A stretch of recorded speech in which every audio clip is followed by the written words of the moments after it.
Hello everyone, I'm Mike Connors, and welcome to How It Ticks, the go-to podcast for anyone with a spark of curiosity about the inner workings of Switzerland. Hosted by yours truly, an Australian expat with a deep curiosity, How It Ticks offers a platform where listeners are invited to explore the vast landscape of Swiss culture, business, innovation, and tradition. Each episode features a one-on-one interview with experts and thought leaders from various fields, providing a panoramic view of what makes Switzerland tick. If you are like me and you enjoy listening to successful people share their insights, this podcast is for you. In this episode, I'm joined by Jelena, a talent sourcing and recruitment specialist currently working as the talent acquisition lead at a tech scale-up in Zurich. With a rich background in recruitment spanning multiple corporations across Switzerland and Japan, Jelena brings a wealth of knowledge in our conversation about recruiting and how to find a job. We talk about why it's so challenging for job seekers to find a job that matches their skill set, and at the same time, equally difficult for recruiters to find the right talent for positions. Jelena shares what she looks for in a good candidate and why a candidate's cultural background needs to be considered when hiring. We discuss the pros and cons of job platforms such as LinkedIn, whether or not you should be contacting recruiters directly on these platforms, how the biases of recruiters can affect hiring decisions, and Jelena gives practical tips on how you can stand out when applying for jobs. This plus much more, I hope you enjoy. Jelena, welcome to How It Ticks. How are you? Thank you so much, Mike. I'm doing very well, thank you. I wanted to start with a big one, and that is the problem that I perceive we have when it comes to recruiting on both sides of the fence. I feel that applying for a job as a job seeker is really tough. You feel like you apply for a lot of jobs, you don't hear back. Each job application seems to be asking more and more of you, or you see all these different jobs which just don't quite seem to fit your profile. And then on the other side, as a recruiter, my understanding is that it is incredibly hard to find the talent that you're looking for. So I wanted to get your view on why is this such a challenge? Yes, it is definitely hard. It is indeed a challenge. There are multiple reasons why the problem exists. There isn't just one main reason. One of the main problems, in my experience, is the skills gap that becomes evident when sifting through applications for open roles. I mean, there is often a mismatch between the skills that employers need and the skills that a job seeker possesses. And sometimes that can be due to job seekers applying for roles that they are not qualified for. But sometimes the reason is also that technological advancements and industry changes happen, and that results in the demand for certain skills outpacing the actual supply. And another reason, in my view, are inefficient hiring processes that happens in a lot of companies. You'd be surprised. And what I mean by that are, for example, lengthy and cumbersome processes, including slow responses from employers or complicated application processes with multiple interview steps in place. I mean, who hasn't applied for a job opening and waited for a response for weeks, or maybe perhaps never received a response? I think we've all been there at some point. And what also happened is that we saw a rush in hiring workers around the globe and across industries during the pandemic. But when companies, during the pandemic, companies were actually doing anything they could to make it easier for people to apply. But this has changed in the meantime massively, especially in the last 1 or 2 years. And companies are actually going back to their old habits of putting candidates through lengthy processes really, putting a lot of steps in the interview process, which also leads to candidates withdrawing from their applications or not wanting to go through the application process anymore. Another factor is the cultural fit, and this has actually gotten an increasing importance. The match between the company culture and the individual. If you, for example, ask my parents whether when they were young, when they were choosing their work based on a company culture, they would just laugh and say, well, back then they were just happy they got a job, and in the end, it's just a job. But with the new generation entering the workforce, I think company culture and values are becoming increasingly important. And finding the right talent that fits the company culture has become more of a challenge for companies. By the way, this is also true for job seekers, as they are also being more picky and conscious of what company they are joining and what company they want to work for. They are looking more closely on culture, on values, the mission of a company. They value things like work-life balance, how the company handles failure, for example. Is there a transparent communication, etc., etc. Last but not least, one factor I noticed has been a struggle since I started my career years ago is the difficulty of providing an accurate job description. Oftentimes, what is written in a job description does not always fully reflect what the job actually will be about and what core skills an applicant will need to be successful. And at the same time, applicants often miss to write precise and comprehensive resumes. They don't Sometimes they don't highlight their skills and experiences in an understandable way, or they just don't use the correct or the precise words. So qualified candidates can actually get rejected as they're not being recognized by the recruiter, which is a pity. And one thing I wanted to mention, I recently listened to a TED talk by a public speaker and an entrepreneur in the recruiting industry, and she mentioned that according to studies, the average time for a recruiter to screen a CV is 6 seconds, which is really amazing. It's not a lot of time. Of course, this is just an average number, but looking at my, I would say, experience, I would probably agree that 6 seconds is not too far off from the reality, what I also see. And one can only imagine that this can lead to, not recognizing qualified candidates, even though they apply for the right job. Yeah. And then what I also wanted to mention lastly, in my opinion, the hardest part about finding good talent is recognizing whether someone is adding fluff to their resume or whether they are actually as skilled as they claim. So that's also sometimes quite hard to see. What are your thoughts on candidates contacting you directly on job ads, job application platforms, LinkedIn, versus going through the formal job application process? Yeah, while I understand that and why certain job seekers contact recruiters directly on LinkedIn, and while it also shows that a person is determined to get a job and is genuinely interested, I have to say that most recruiters don't have the time to read and reply to every single message on LinkedIn or on other platforms individually. I mean, there is a reason why we set up an official application form and why this is being used. I mean, unless you're maybe prompted to send a message directly to the recruiter on the job ad. And there is a reason why employers ask you to submit your application through a structured application form. It just makes the recruiter's life a lot easier. It contributes to the efficiency of our job. And I myself, I work in a medium-sized scale-up in the fintech industry. And oftentimes I receive hundreds of applications for an open role, even though we are not that well known in the industry. We have only been founded 5 years ago, so we're a very young company. Still, there are certain jobs that really attract a lot of applications.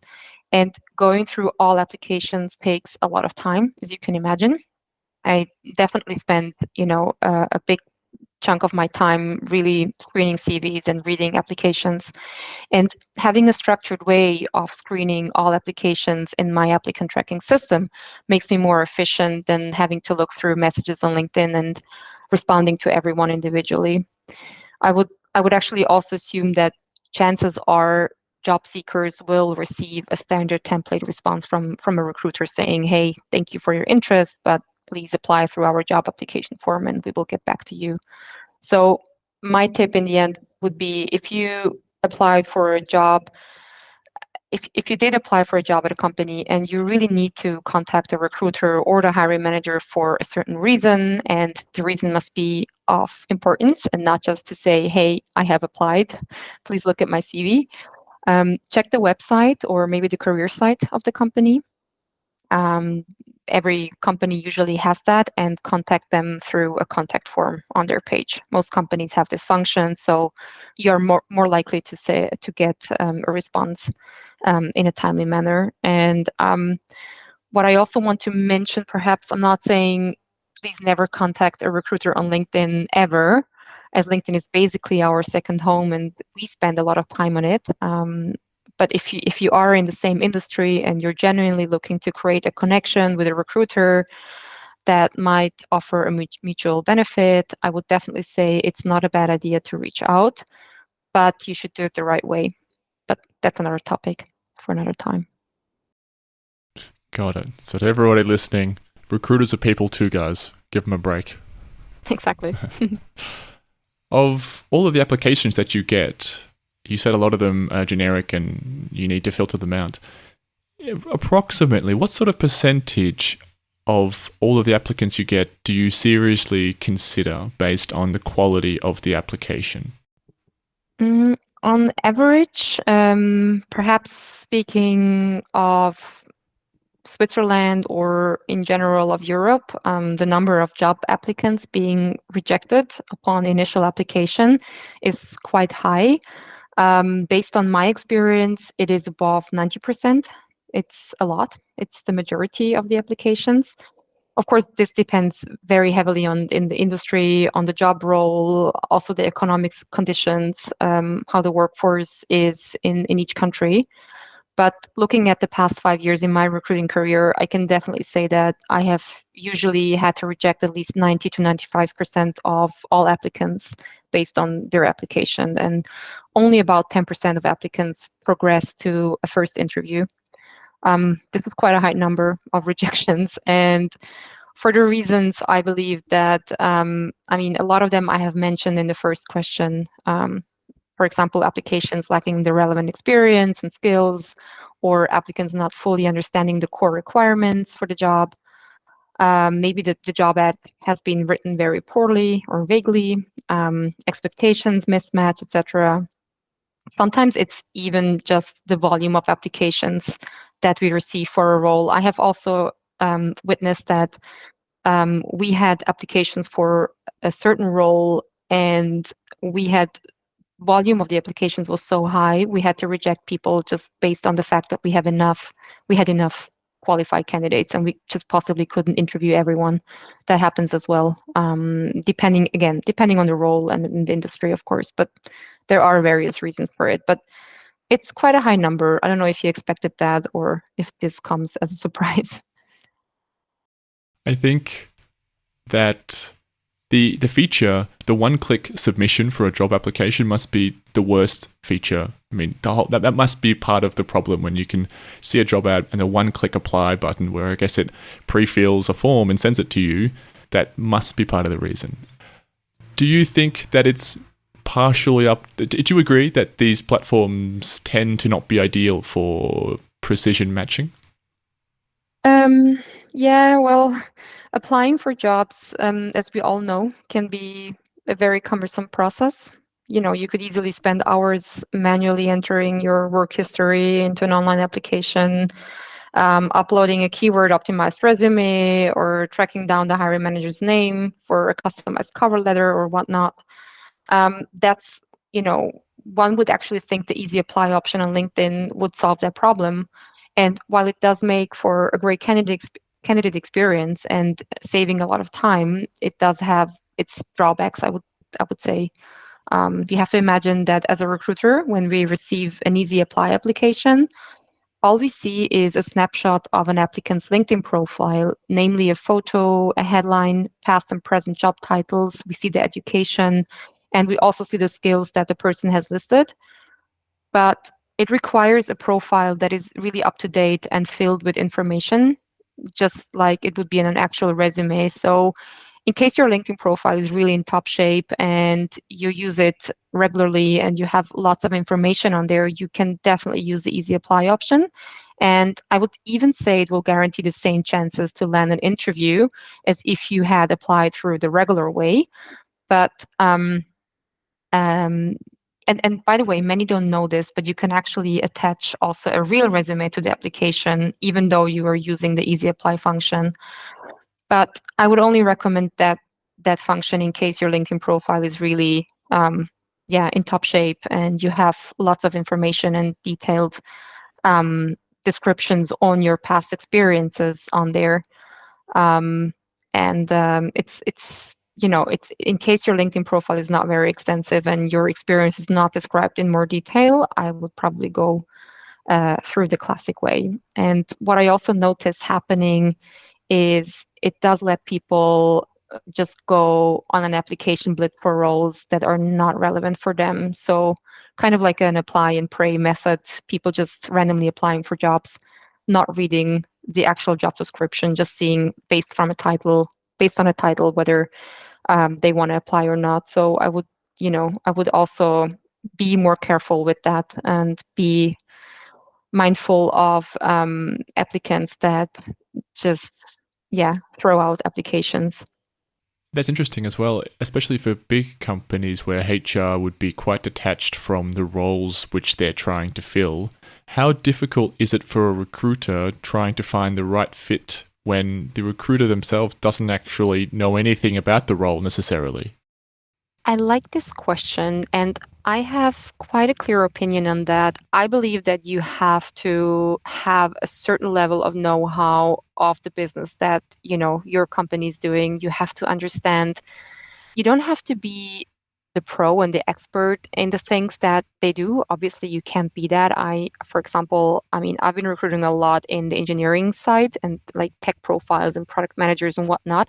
And I'm far from being an engineer. I have no idea how to be an engineer and everything. I couldn't be an engineer, obviously, but still, I have to have a certain level of know-how and information on what are they doing, what are they working on, what technologies are we using, what is the tech stack that people use in our company, what's the culture like, how do they work together, are we working in an agile way or are we working in a different like methodology. So you have to have that kind of know-how to be successful, in my opinion. I think that makes the difference between being a successful recruiter and being someone who's probably might be successful as well, but will struggle more to find the proper and the right profile, and also will spend a lot of time wasting searching for the right profile. So I think the more you know about the business and what these people do in their role, the more successful you'll be and the less time you'll need to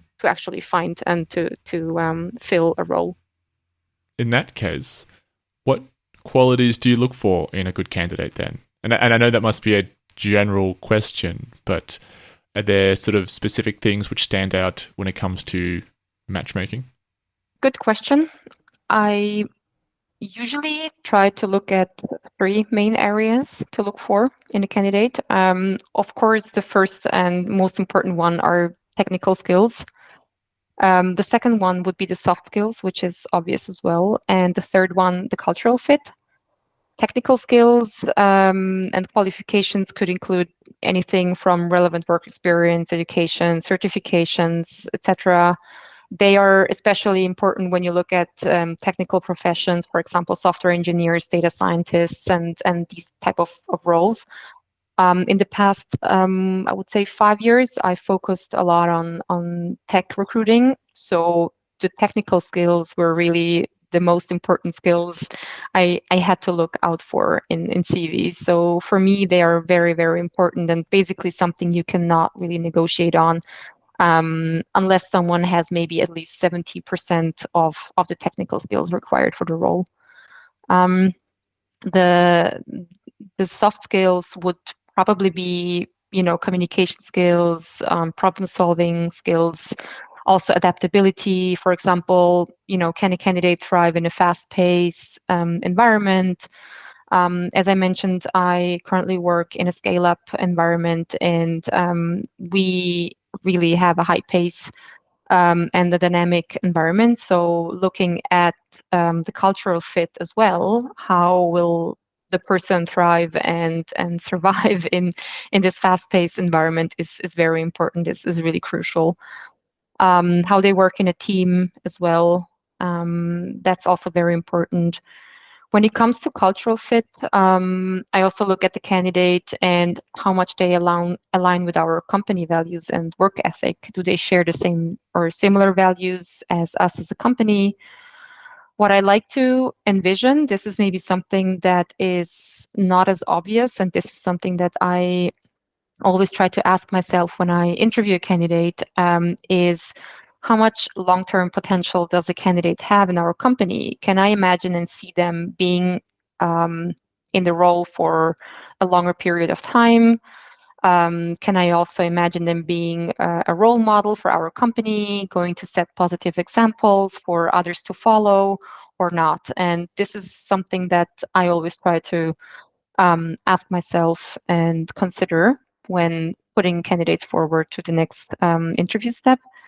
I also like to ask candidates the question what they get out of the job. So basically hearing their motivation and main motivator, and just wanting to see whether they have a genuine, intrinsic, and also logical reason why they want to join us as a company and why they want to be in this role.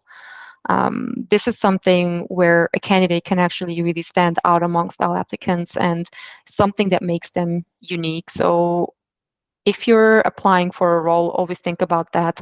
Think about your motivations, your intrinsic motivations, and what's your core value and why you want to be in this role and why are you joining this company and not another company. How does one demonstrate good problem solving skills or communication skills on a CV? I mean, I understand when it comes to a face-to-face interview or some form of case study where you can actually see the person think, you can get a bit of an idea. But is there any advice you can give to people to be able to demonstrate? If I was applying for jobs, I wouldn't naturally think to write about explicitly all of the problems I can solve or all of the amazing conversations I have. I feel like generally you want to find a way to incorporate that message in your experience somehow, but that's quite hard to get across. Well, that is indeed not as easy. I mean, everybody can write in their CV, "Hey, I have great problem-solving skills," but it's not proven. Um, I probably say, and what I would recommend that they could try mentioning quantifiable achievements, like for example, specific projects or tasks that they have worked on, where they identified a problem, they successfully resolved it. They can use numbers. They always work very well. An example would be, okay, by how much did they decrease the cost for a company, etc. I'm also a big fan of writing real examples of actual problems that one has faced and how they actually solved it. So here was the problem and this is how I solved it. This is always something that is getting attention from recruiters, but also hiring managers. And in the end, I mean, everyone faces challenges in their work all the time. So write about them and explain what you did to overcome them is very helpful. I think that's one way to demonstrate your problem-solving skills. Perhaps you interacted with a difficult customer that was upset and you were successfully able to handle the situation or win the client over. That could be an example. One example that I have from my past experience, I once had to recruit a sales representative in my previous company, and what they did was amazing. Even though they did not have any experience whatsoever, they sent in a video recording them and showing how they basically took the role as a sales representative in our company, and they presented a sales pitch to a executive where they actually mentioned the problem that this executive is trying to solve and how the company I worked for could solve that. So they actually took an example and said, hey, this is probably a problem that you as an executive have, and this is how our company can solve your problem. So they did a very great job in really demonstrating problem solving skills by actually recording a video and sending a video, which would be a good example for people to do. Interesting. That was actually going to be my next question, which was some of the more effective ways for applicants to get noticed by recruiters. And so that's helpful because I also struggle myself when I think about, when I have thought about applying for jobs in the past. Do I want to go and take the risk in trying something different to stand out, whether it's the language I use or the way I present my profile, or is it better to provide it in the form which you sort of think it's being expected? Are you able to maybe give some tips for job seekers on some of the ways they can apply which might get them noticed by a recruiter? Yeah, so this also comes down to where are you applying? Like, where is the country or the market that you're applying in for the role? So it's also a bit of a cultural question and aspect to it. For example, I'm just bringing this example, like having lived in Japan for a year in Tokyo and seeing how it works there. There are some differences when you compare it with, for example, I don't know, hiring in the US perhaps, or in the UK, or in other countries, or in Europe even. In Japan, kind of trying something that's out of the box or that looks a bit different and trying to stand out is not going to bring you the job.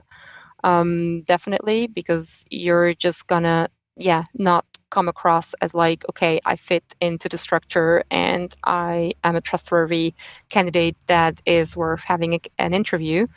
In Japan, it's very heavily focused on like standardizing everything, being like fit into the format, not stand out at all, but rather really fit in. It is very, very important. It's something that, Japanese people put a lot of effort in and also put a lot of like emphasis on.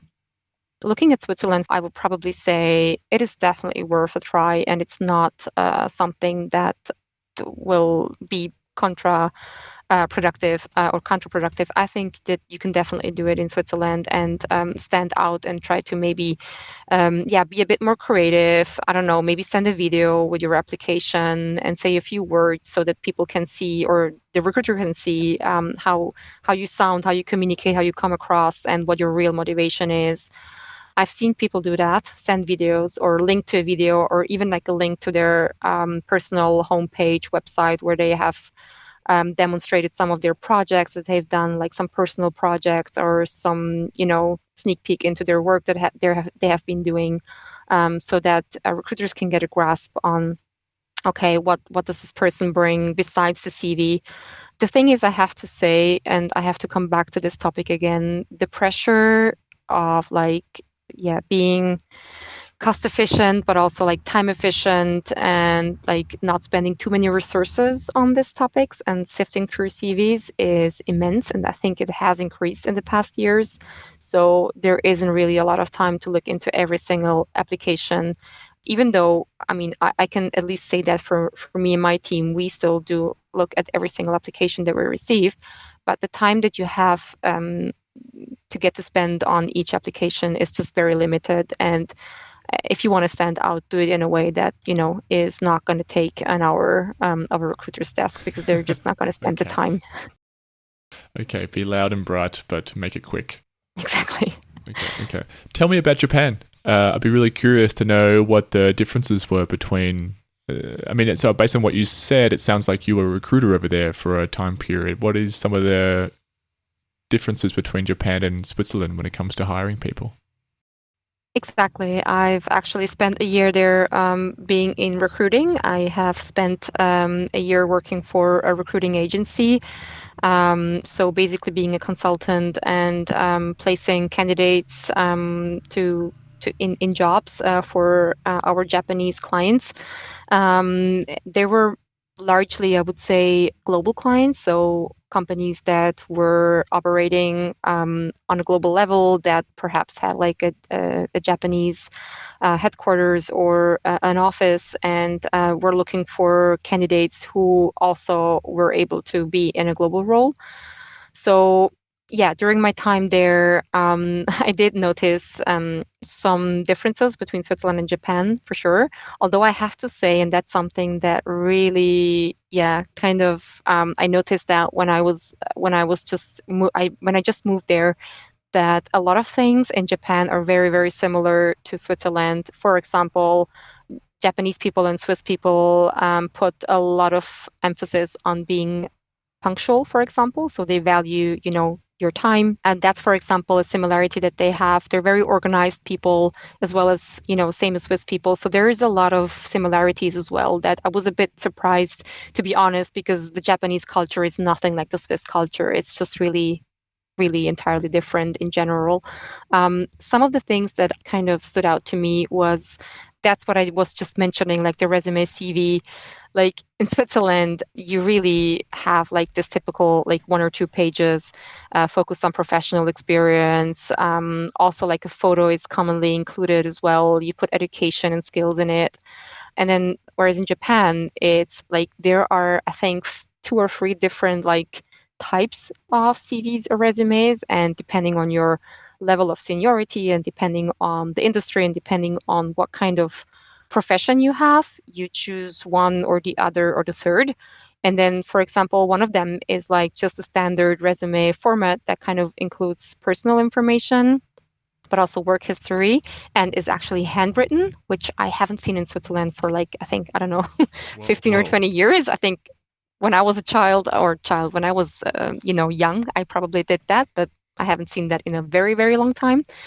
But then there are also like other types of CVs, but that was like something that I've seen there that really surprised me a lot, which was, a huge difference.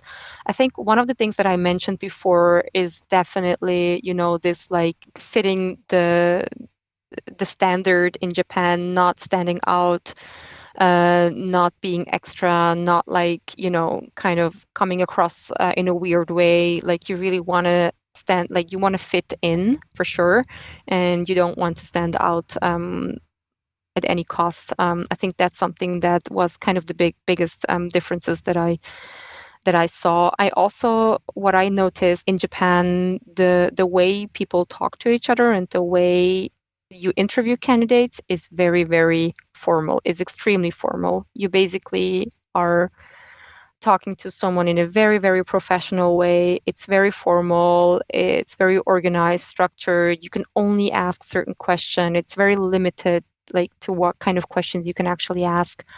It also depends heavily on the level of seniority and what kind of position you're interviewing for. So you have to be very careful talking to these people and making sure that you really ask only questions that are kind of allowed, so to speak. I think in Switzerland it's a bit more informal. You can actually also joke around a bit. You can bring an icebreaker in the beginning of the conversation. You can also like perhaps even talk a little bit private stuff like personal things, ask them about hobbies. I think that's something that's rather like, to your advantage as a candidate, like talking about, I don't know, your mountain trip or hike on the weekend. Whereas in Japan, that's just like a no-go. Like you just don't go there. So kind of the formality and, how distant and how I would almost say impersonal things are in Japan surprised me the most, probably.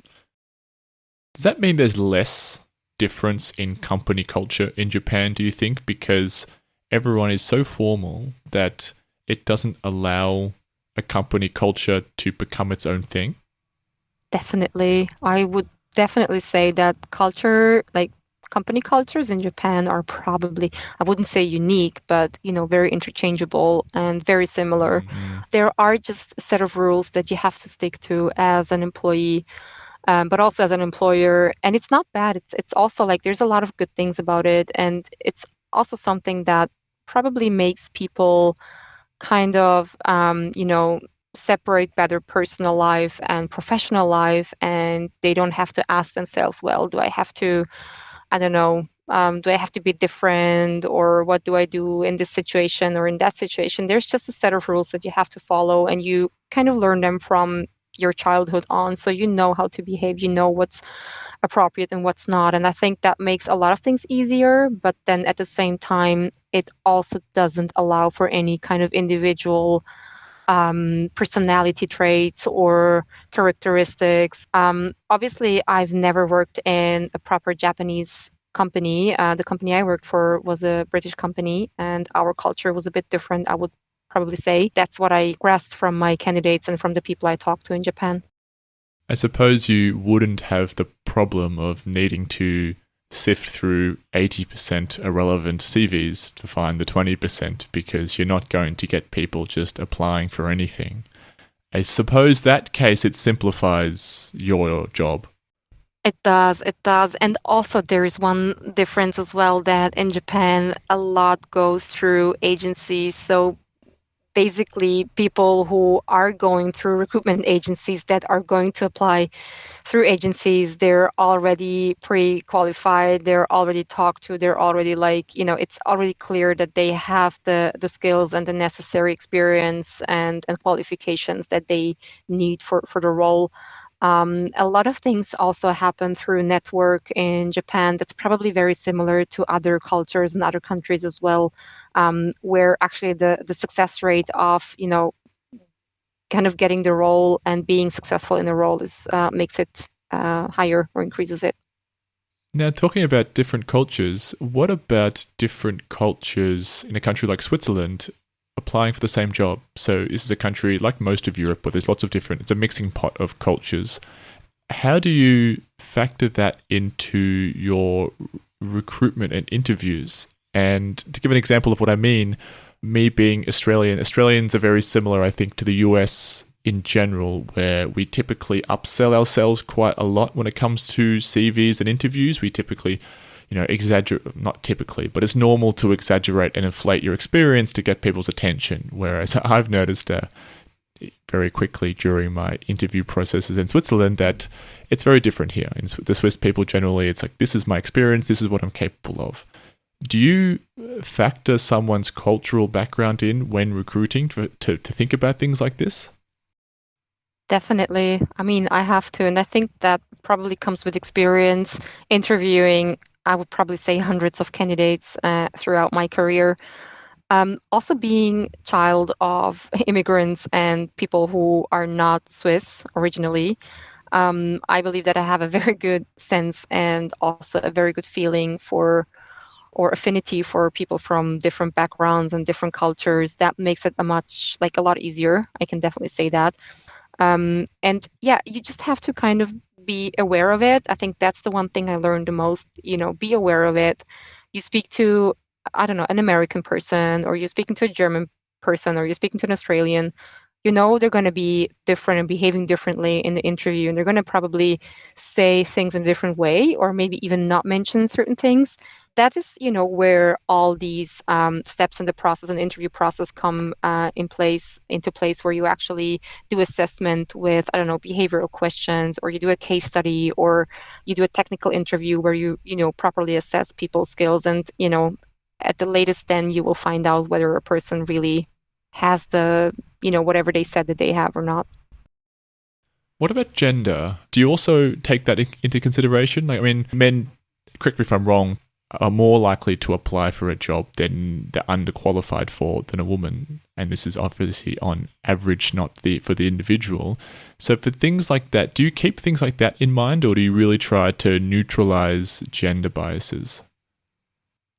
For sure. It's a very, very important topic in recruiting in general. It's basically a topic that you cannot miss, or you cannot be part of.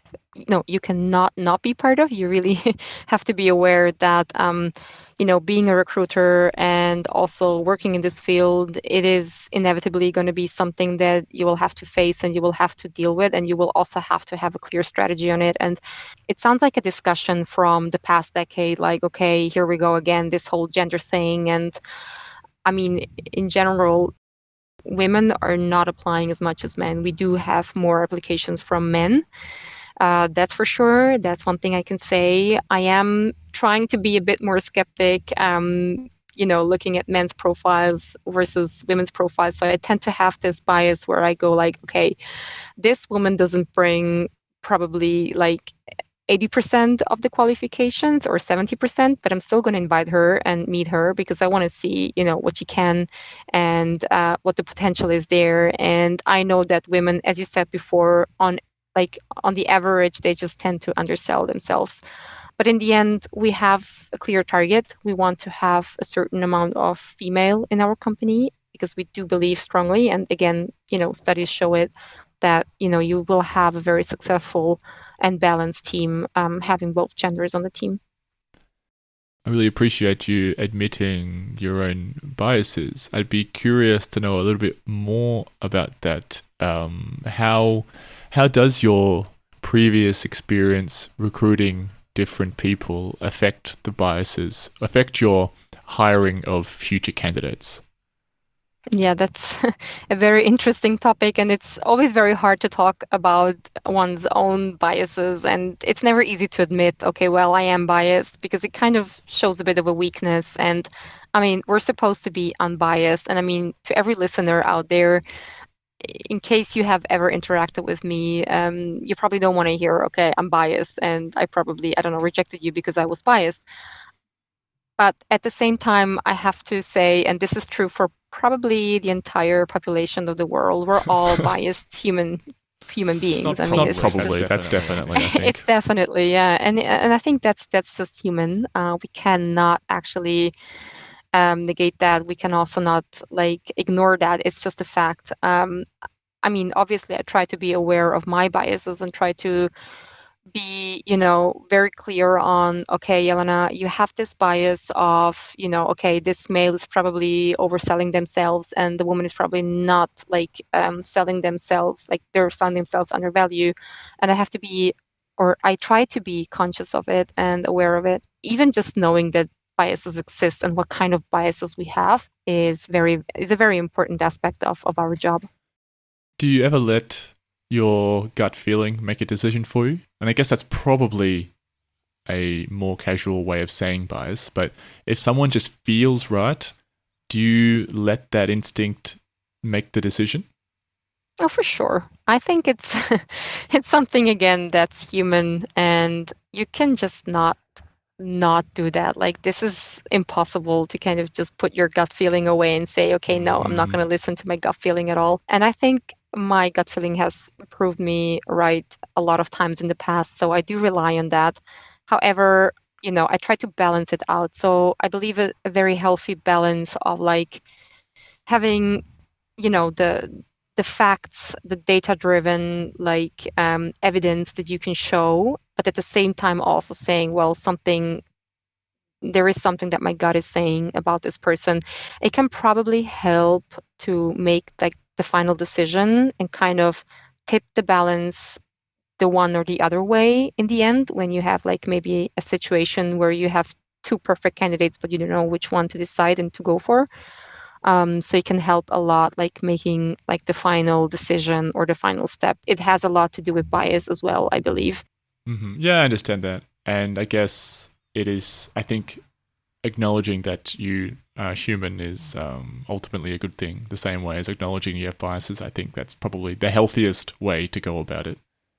Definitely. And to give maybe just an example of how we do things in my current company, I mean, we heard a lot from hiring managers saying, well, I don't know, it was just the vibe wasn't right, or something felt a bit off with this candidate, or my gut feeling said no. And this was sometimes the only explanation we got why we didn't hire someone or why we couldn't offer the position to a candidate. So just to go back to this candidate and say, well, okay, what's the reason I'm not offering you this role?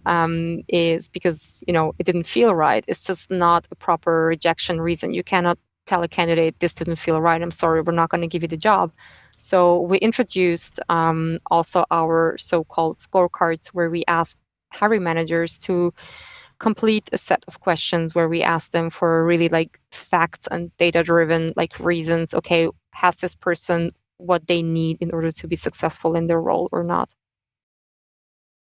I think that's important, because whilst it's valid that everyone you can have a feeling towards someone, it's also not very appreciated or helpful as a candidate when the reason you weren't hired is because the vibe wasn't right. That's not something you can take away and work on for next time. So I think somehow quantifying it somehow is probably the best thing you can do. What about for the hires which you have done where it wasn't a good fit? What do you chalk up the main reason for making the miscalculations to be?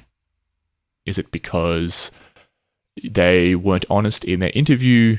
Was it that they oversold themselves? Was it that somebody misunderstood what the role would be? That kind of thing. Do you think there's a pattern as to why previous candidates who didn't work out? I believe there could be also, again, a set of reasons. It's never really the one reason that leads to these kind of situations. Sometimes the hiring was quite urgent, or you had to find a perfect candidate very quickly. You didn't have a lot of time or resources. It can really happen that you just take decisions based on the urgency, based on, I don't know, operational needs or business needs. Other reasons could also involve that the candidate has actually really kind of made a very good job in presenting themselves in a way where at that time we felt, it's a great fit. The candidate brings exactly, what we're looking for. And that could also be that the company hasn't done the perfect or the right job in assessing the skills properly or to the fullest. It really happens rarely. Luckily, this is good. But at the same time, it can happen. And I would probably say the majority of the reasons when it happened, it was really due to the pressure and the speed of the things that we just, needed someone urgently, and you just hire someone basically to have someone. I guess for technical roles, it's probably easier because do you meet these technical criteria, and that's a bigger percentage of the fit. But for some of those roles like generic roles like project manager, team lead, even product owner, a lot of these roles require someone's, like you said, the soft skills, the communication skills, the time management, these things which I guess in an interview setting, it's much harder to detect someone's proficiency. And I guess it's also difficult to detect how lazy someone is or can be in the office environment, as an example, in an interview. So I can imagine the more soft skills orientated roles would be harder to get right. Would that be fair to say? Definitely. I would probably agree with you there. I would also argue that a lot of times it has to do with expectations and a miscommunication between the company and the candidate in terms of the the expectations. So for example, a company is very clear on okay, we do things here, we're very fast paced, we're very dynamic, and just looking at the candidate's profile and the way the candidate talks or comes across or presents themselves, it can be that they think, oh, well, this person is exactly what we're looking for. They seem to be also very fast-paced and a quick thinker and a get-it-done attitude, which then turns out to be a miscommunication or just not aligned in terms of expectations. And that can really only come to surface when you start a job and when you start working and you actually see day to day. That's definitely something that's very, very hard to assess and to fully grasp during an interview process. You would actually have to have them working in your company, in your team environment for a week or so to be, fully sure that, this is going to work. And that's not something that you typically do. You don't really have the time, and it's not efficient to do so. But I also believe that a lot of it is also cultural fit. As I just mentioned, this fast-paced and dynamic environment, this is something that a lot of people struggle sometimes to grasp, as in okay, well, I've been working in a large like corporate environment, like in a big company with thousands of employees, and things go very, very slow. And, taking a decision takes weeks, if not months. And, to do something, you really have to ask like 10 different people and get it approved.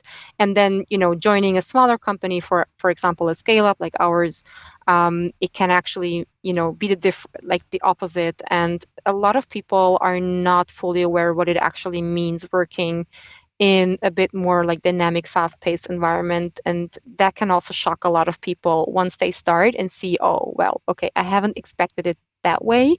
That can also lead to, a mismatch. And then, figuring out after only a few weeks into the new job, okay, well, this isn't for me. I don't think I'm at the right spot.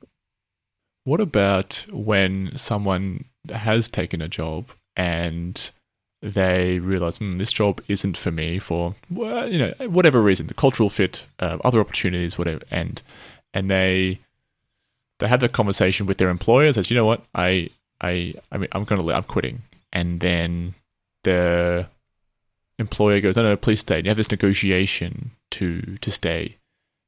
Should someone quit, or do you think it's worth negotiating or having that open conversation with HR, with your boss, to try to get to try to fix things or try to make things change so they're more happy there? I like that question. It's one of the things I have encountered a lot of times during my career, and it's something that I have a very clear opinion on. In my opinion, and I mean, having spoken to many job seekers as well in retrospect, it is something that kind of, yeah, never goes the way that you expect it to go or that is beneficial for you. I guess like we're talking about counter offers, as in like, an employer giving you a counter offer when you come and say, okay, well, I want to actually, quit and I found another job. And I think what's important to understand, and this is the first thing I actually ask job seekers as well, is like, I want to understand their motivation for changing the job. So what are their needs? What is the main motivator for them to wanting to change jobs and employers? So why are they leaving and why are they looking for a new job? And only understanding the core reasons, you can actually say, well, yes, it makes sense or it doesn't make sense. In 90% of the cases, it just doesn't work. Latest after 6 months, these people are out of the company anyway, and they leave the company anyway because they're just not getting the appreciation that they deserve, the career progression that they deserve, also like the kind of fulfillment and the intrinsic motivation that they had maybe in the beginning of the job. I mean, a lot of the reasons why people leave is, I don't know, they're feeling underpaid or unappreciated. If it's about pay, of course, the company can pay more. But then at the same time, I always wonder, okay, why did I have to threat to leave my job just to get paid more? Like, wasn't that possible before? Didn't they value my skills and, me being in this role? So this is something that I always feel like, well, it is kind of a sign of a bad culture, but also like not showing the right amount of appreciation towards an employee. And I think that if you value an employee, if you have a very good relationship with your employees, being like a manager or something, you can really avoid these kind of situations. In my opinion, a counter offer is just is never really beneficial, just in case also it doesn't genuinely address your concerns. Yeah, I understand that throwing more money at someone isn't going to necessarily fix the reason they're not being fulfilled. But I also wonder though, I mean, having a conversation with your boss is about being unsatisfied is hard. It is a hard thing to do. And I feel like this is something that we are getting worse at because more and more things are virtual. So I wonder if the conversation should happen before the decision in their head is made up and they're willing to leave. And maybe a counter offer isn't necessarily the right approach. It is more a open conversation about whether practically things could change. Because it depends on the reason, I suppose. I think it's oftentimes a a short-term fix for a long-term underlying issue, and you can't fix a long-term underlying issue with like, yeah, A just band-aid. kind of, hey, here's more money or here's a promotion.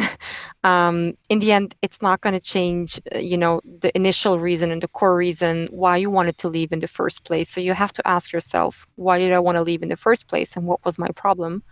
And can this be solved by, staying in the company?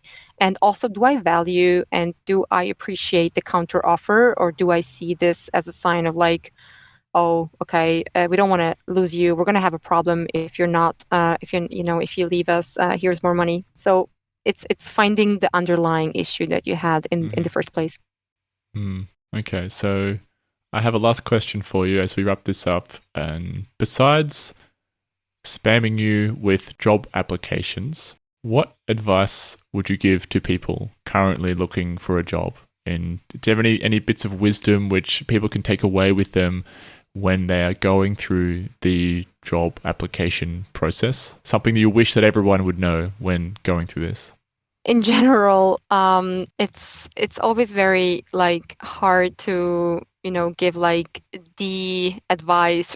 It's a combination of things. Again, like first of all, I will probably, go back and take time to really think about what are your career goals and your interests. Like, what does align with my career path? What is my long-term career goal, and what are my interests? What are roles that will help me grow in my desired career path as well?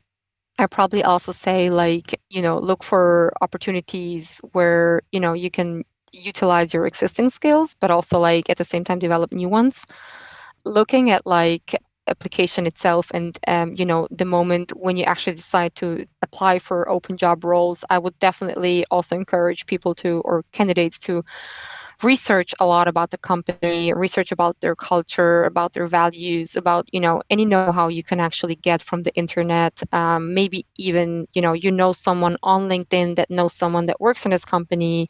Try to get as much information as possible, and also try to see whether that matches your preference in work style and environment, and whether this is something, you really, really want before applying. So that takes a lot of time that goes into waste when applying for a ton of jobs.